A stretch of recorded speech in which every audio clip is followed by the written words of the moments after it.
하나님 말씀은 구약성경 창세기 36장 15절에서 19절까지입니다. 우리 같이 한 목소리로 함께 읽겠습니다. 에서 자손 중 족장은 이러하니라. 에서의 장자 엘리바스의 자손으로는 대만 족장, 오말 족장, 스보 족장, 그나스 족장과 고라 족장, 가담 족장, 아말렉 족장이니 이들은 에돔 땅에 있는 엘리바스의 족장들이요. 이들은 아다의 자손이며 에서의 아들 루엘의 자손으로는 나핫 족장, 세라 족장, 삼마 족장, 미사 족장이니 이들은 에돔 땅에 있는 루엘의 족장들이요. 이들은 에서의 아내 바스맛의 자손이며 에서의 아내인 오홀리바마의 아들들은 여우스 족장, 얄람 족장, 고라 족장이니 이들은 아나의 딸이요 에서의 아내인 오홀리바마로 말미암아 나온 족장들이라. 에서 곧 에돔의 자손으로서 족장된 자들이 이러하였더라. 아멘. 에서 자손의 족장들이라는 제목으로 말씀의 은혜를 나누고자 합니다. 이 36장이 이제 에서의 자손들이 쭉 열거되고 있는데, 여기에서는 에서 자손 중 족장은 이러하니라.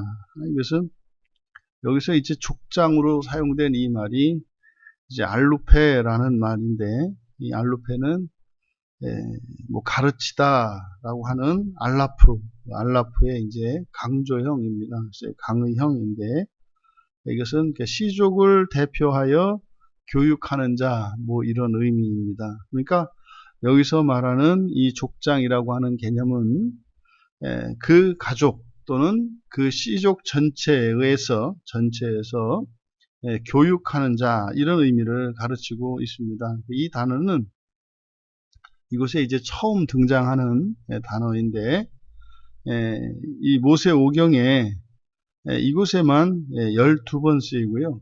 출애굽기 15장 15절에 딱 한 번, 그래서 총 모세오경에 13번 사용되고, 이후에 시편과 또 역대상 1절에 이 에돔의 1장에 이 에돔의 족보가 나오는 그곳에 사용되고, 또 선지서에 몇 번 사용돼서 총 16번, 그래서 전체로는 이제 29번 사용되는 단어인데, 중요한 것은 이 족장을 여기에서는 이 에돔족 속에서 이 족장들을 이야기할 때 교육하는 자, 가르치는 자라고 하는 의미를 가진 이 단어를 쓴다.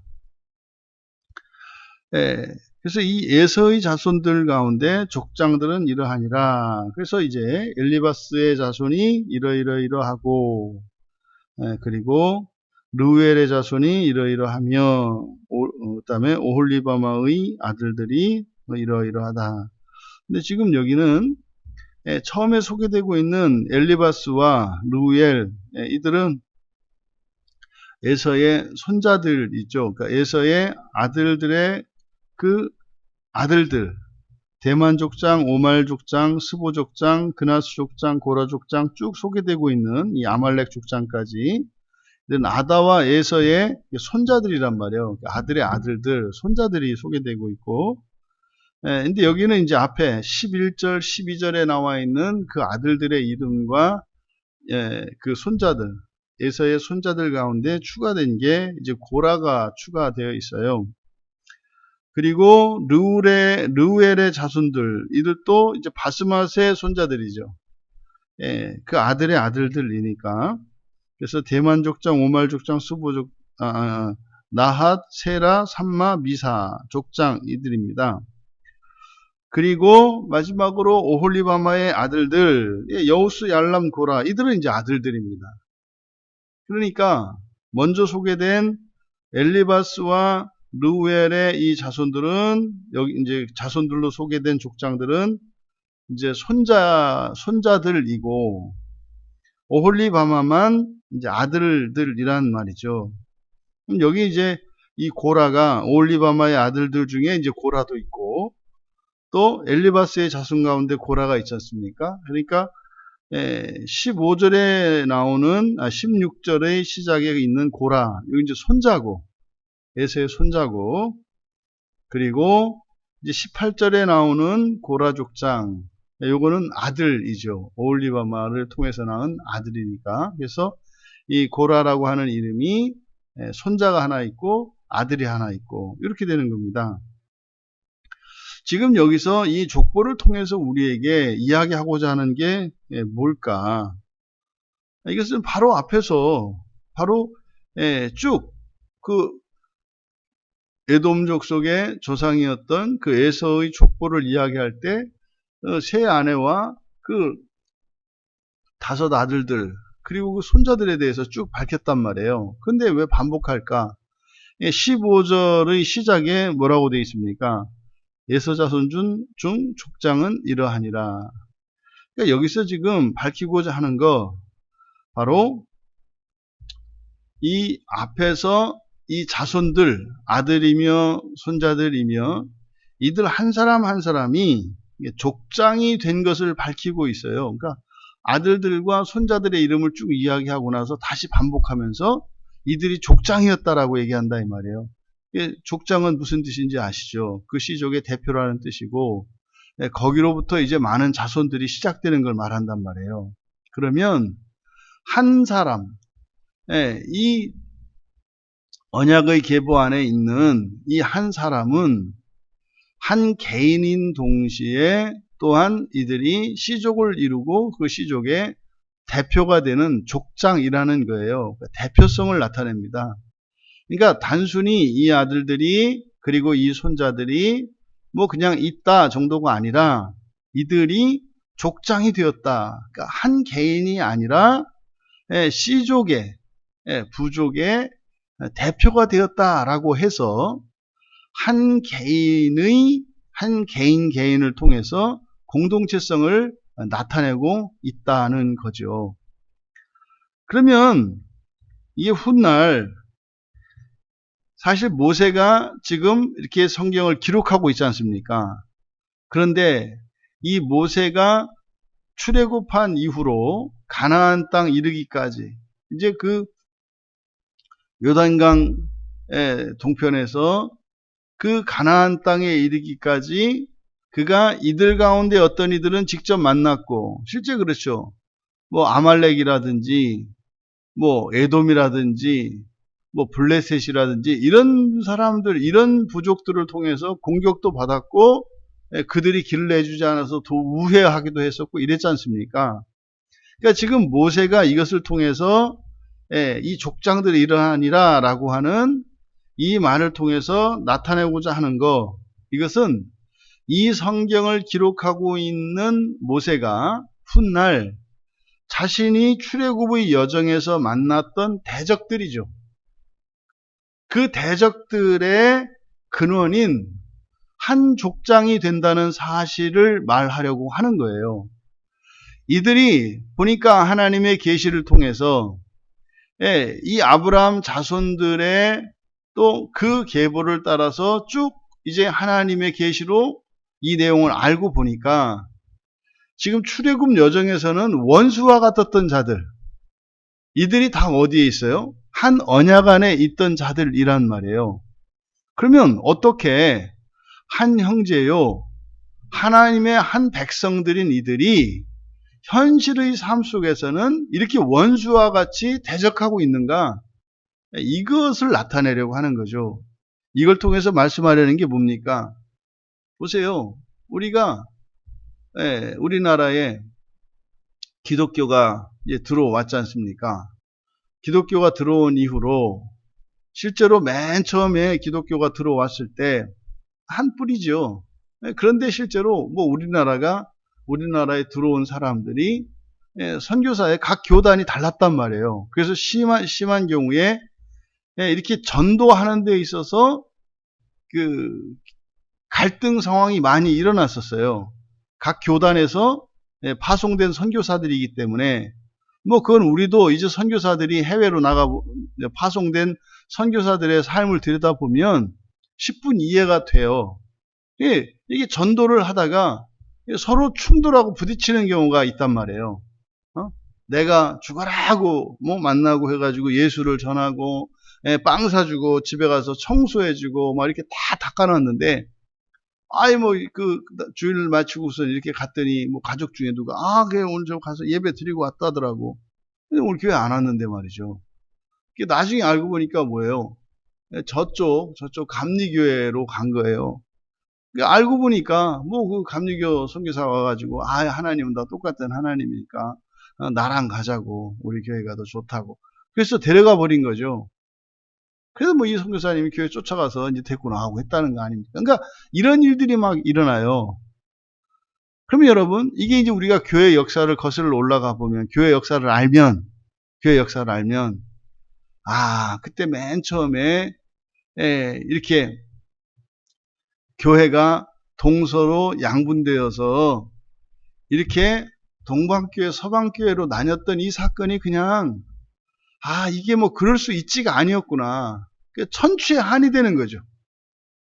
그때 동방교회와 서방교회로 이렇게 나뉘니까 그러니까 그때 조금 문제가 있더라도 거기에서 어쨌든 화합을 하고 거기에서 끝이 그렇게 같이 뭐 이렇게 토론을 하고 갈등을 할지라도 그때 갈라지지 않았더라면 그 이후로 일어나는 그 어마무시한 종교 전쟁들과 교회의 분열과 교인들의 다툼과 이 교회의 이런 게 없어질 텐데라는 인식이 생긴다 이 말이죠.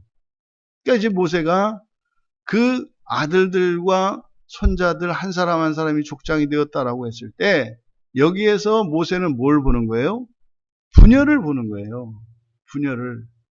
다 한 뿌리의 사람들인데도 불구하고 이 사람 한 사람들이 시족을 이루고 부족을 이루어서 이제 경쟁관계가 되고 심지어는 원수와 같이 되어버리는 그 시간의 흐름 속에서 그 분열의 역사를 모세는 직접 몸으로 체험한 거죠.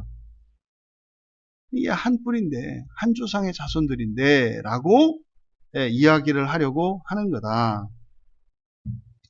또 두 번째로 이 족장이라고 하는 이 말에 이 알루페라는 말로 씀으로써 그래서 모세가 그 족장의 대표 가정으로는 가장 이 시족과 부족을 또 그리고 가정을 대표하는 이 족장 이 가장 큰 어른의 가장 중요한 책임과 사명이 뭐다? 가르치는 거라는 거예요. 가르치는 거라는 거예요. 무엇을 가르치는지 아시겠죠? 이거는 참된 신앙이겠죠. 참된 신앙. 우리가 누구인가, 어디로부터 와서 어디로 가고 있는가를 분명히 가르쳐 주는 겁니다. 보세요. 각 가정에서. 우리나라도 한민족, 단군의 자손이라고 하는 것을 굉장히 강조하던 때가 있었어요. 우리 민족은 단일 민족으로서 다 단군의 조상이고 비록 우리가 성씨는 다르지만 우리는 다 한 뿌리다 라고 하는 것을 굉장히 강조할 때가 있었다고. 그래서 우리나라 사람들은 실제로는 다 한 핏줄이다 라고 하는 이 단일 공동체 의식이 굉장히 강할 때가 있었죠. 우리나라가. 그런데 그런 일이 어떻게 가능했어요? 집안에서 그리고 학교에서 끊임없이 그걸 가르쳤기 때문입니다. 그러니까 지금 모세는 자신이 경험하였던 이런 이방인들로 일컬어지는 이런 많은 족속들 간의 이런 전쟁과 전투, 갈등과 대립 이러한 것이 겪지 않아도 되는 일이었음을 나타내는데 그것을 바로잡을 수 있는 것이 뭐다? 바로 이 어른된 지도자 된 이들이 바르게 가르치는 것이 그래서 가장 중요한 것이구나 라고 하는 것을 지금 여기서 밝히고 있다. 또 세 번째로는 에서가 엘리바스와 르우엘과 오홀리바마라고 하는 이게 아니죠. 아다와 바스맛과 그리고 이 오홀리바마라고 하는 이 아내를 두었습니다만 지금 실제로 보세요. 맨 처음에 아다 그리고 소개된 순서대로 바스맛 이들은 손자들이 많아요. 근데 아들들은 하나였습니다. 근데 오홀리바마는 아들이 여우스, 얄람, 고라 이렇게 셋이었어요. 그러니까 둘은 아들 하나씩만 두었고 오홀리바마만 아들이 셋이었어요. 그러면 다사는 그러니까 아들이 많은 것은 하나님의 큰 축복이죠. 그러니까 오홀리바마는 이 세 아내 중에서 가장 하나님의 은혜와 복을 많이 누린 사람이었어요. 그러니까 모로는 당대에는 당대로 따지면 그랬다는 거죠. 근데 문제는 이 오홀리바마는 이 아들들에게서 이어지는 손자들이 없어요. 근데 외려 아들 하나를 낳았던 이 아다와 이 바스맛은 오히려 손자들이 이거 외아들을 두었습니다만 여기에서 많은 손자들을 둡니다. 그러니까 여기를 통해서 이야기하는 것은 많은 아들, 그러니까 하나의 아들과 여러 아들 가운데 여러 아들이 복된 거죠. 하나님의 더 큰 은혜를 입은 거예요. 그런데 여러 아들을 두었을 때 대를 이어가지를 못해요. 대를 이어가지 못해요. 그러면 한 아들을 두었습니다만 대를 이어가고 있는 바로 이 아다와 바스맛의 경우가 더욱 복된 거죠. 그러니까 많은 아들을 낳는 것 중요해요. 많은 자식을 낳는 것 중요하고 그것은 큰 복이에요. 근데 그것보다 더 우선하고 더 큰 가치는 뭐다? 대를 이어가는 것이다. 대를 이어가는 거다. 그래서요, 이 역사라고 하는 것은 굉장히 중요한 의미와 가치를 지닙니다. 우리들이 종종 그러잖아요. 이렇게 몇 대째 신앙 뭐 이런 이야기를 하고 또 현재 얼마나 믿느냐 중요하죠. 그런데 또한 그것보다 더욱 중요하다고 여길 수 있는 것이 뭐다? 대를 이어서 계속 이어져 가는 것이 중요하다. 아들과 손자들 한 사람 한 사람이 족장이 되었던 것처럼 우리들의 신앙과 우리들의 삶도 그렇게 대를 이어 계속 이어가는 것이 중요하고 그리고 현재에서 또 많은 자손들을 낳는 것이 중요하고 가치가 있다. 하지만 더 우선하는 것은 뭐다? 대를 이어가는 것이다. 그래서 실제로 우리들이 인생을 살아갈 때 내가 나의 시대를 살아가고 나의 인생을 살아가는 일만큼이나 나의 자손들에게 우리의 바른 신앙과 바른 인생관을 물려주는 일이 중요하다. 그래서 반반으로 살아라. 반반으로 살아라. 내가 내 인생을 살아가는 것과 내 자녀들에게 바른 신앙을 물려주는 것을 반으로 삼고 인생을 살아가라. 그렇게 나만을 위하여 내 시대만을 위하여 다 불살라버리고 다음 세대는 알아서 하도록 하는 이것이 사실은 산업화 시대에 들어온 산업화 시대가 만들어낸 가정사의 비극들입니다. 그래서 가정생활이 의미 있고 중요하다. 하지만 그 가정생활 자체가 중요한 것이 아니라 거기에서 어떻게 해요? 바른 신앙이 전수되어야 하고 바른 인생관이 전수되어야 하겠다. 그래서 우리들 한 사람 한 사람이 또한 이런 족장의 역할을 하며 그래서 우리 한 사람 한 사람의 회복을 통해서 우리들의 가정이 회복되고 또 우리들 교회가 회복되어지고 그래서 모든 공동체가 그러니까 모든 가족과 모든 교회들이 회복되어지며 더 나아가 우리나라, 우리 민족과 이 땅의 모든 교회가 회복되어지는 그런 복과 은혜를 누릴 수 있기를 주님의 이름으로 축원합니다.